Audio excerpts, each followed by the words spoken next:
যে জায়গা আজকে আমাকে দখল বুঝিয়ে দিয়ে গেলেন রেল কর্তৃপক্ষ, এটা এর আগে একবার বুঝিয়ে দিয়ে গেছেন।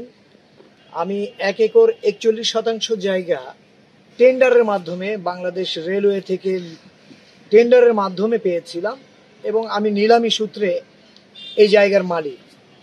আমাকে গত অক্টোবর 2023 সালে আমাকে জায়গাটা বুঝিয়ে দিয়ে যায় রেলওয়ে কর্তৃপক্ষ থেকে আসা প্রায় 25 থেকে 30 জনের একটা দল। তো পূর্বের একজন ওখানকার ইজারাদার ছিলেন, যিনি 1985 সালে তার একটা লাইসেন্স ছিল। সেই লাইসেন্সদারি হঠাৎ আমার বাসায় এসে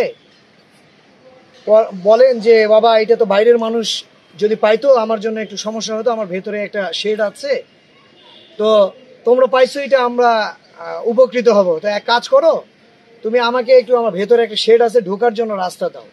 এই রাস্তা তো আমি বললাম যে আমাদের জায়গার উপর দিয়ে মানুষ হাঁটা চলাফেরা করে, তো রেলওয়ের জায়গা, তো এটা কোনো ব্যাপার না, ঠিক আছে আপনাকে জায়গা দিয়ে দিলাম। এর পরবর্তীতে উনি কয়েক দফা, ওনাকে হয়তো কেউ কানমন্ত্র দিয়েছেন, উনি কয়েক দফা আমাদের সঙ্গে বসার চেষ্টা করছে, কিন্তু এটা বাংলাদেশ রেলওয়ের জায়গা, লোকাল অ্যাডমিনিস্ট্রেশন বসার কোনো ইখতিয়ার রাখেন না, এটা আলোচনা বা সমাধানের কোনো ইখতিয়ার রাখেন না। তারপরে আমি বলছিলাম ঠিক আছে, আপনাদের যদি কি পেপারস আছে, আপনারা এই পেপারস অনুযায়ী আপনারা রেল কর্তৃপক্ষ যারা আছেন তাদের সঙ্গে বসার ব্যবস্থা করেন।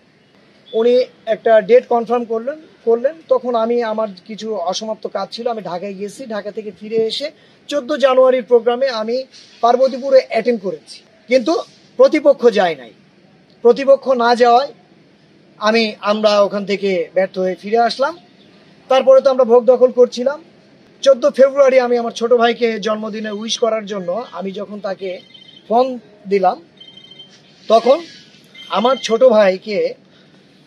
ভাই বলতেছে যে ওরা তো কিছু মহিলা নিয়ে আসছে, হয়তো কোনো সিন ক্রিয়েট করার চেষ্টা করছে। তখন আমি আমার ছোট ভাই, বড় ভাই সবাইকে আমি বললাম যে তোমরা কোনো দাঙ্গা হাঙ্গামায় জড়ায়ও না, তোমরা কোনো কারো গায়ে হাত দিবা না, যেহেতু আইন আমাদের পক্ষে, পেপারস আছে, হ্যাঁ, এটা আমি আমার আইনগত দিক দিয়ে আমি এটা ফাইট দিব।